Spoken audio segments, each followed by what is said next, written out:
In a surprising turn of events, GB News halted its usual broadcast to cover a groundbreaking report by Baroness Casey. TV show GB News interrupted its regular programming to present breaking news concerning the report by Baroness Casey on grooming gangs. This report is expected to advocate for local inquiries to take place that would possess statutory powers. This development follows the government's previous decision not to initiate a public inquiry into the matter. Officials have stated that their primary focus is on implementing the recommendations that were previously outlined in a 7-year national inquiry led by Professor Alexis J.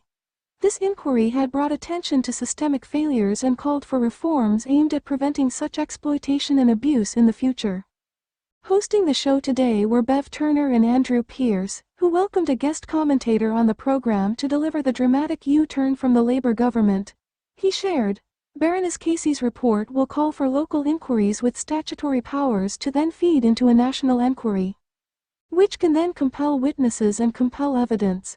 This has been a major criticism we have heard regarding local inquiries in previous years in Rotherham, Rochdale, and Telford. People are all coming forward of their own volition. We don't know which areas have been suggested for this. We do know some of the survivors who have been meeting with Home Office officials and Jess Phillips, the Minister for Safeguarding. He continued, I'm hoping Bradford is on that list because there's one survivor we know from that town who has been campaigning aggressively for many years for an investigation into Bradford. It comes as Sir Keir Starmer announced a sweeping national operation to investigate grooming gangs and a statutory inquiry into institutional failure, marking a significant reversal after months of pressure on Labour to act.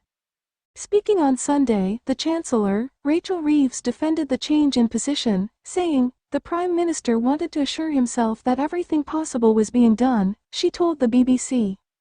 However, for many critics, the U-turn has not gone unnoticed as the Reform UK leader, Nigel Farage, welcomed the move but accused the Labour government of dragging its feet, while Conservative leader, Kemi Badenoch, called on Starmer to apologise for what she described as 6 wasted months.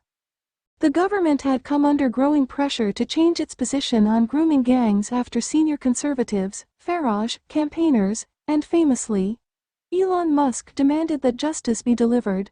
Dan Carden, a Labour backbencher from the party's Blue Labour wing, was the first to break ranks publicly, urging Starmer to use the full power of the state.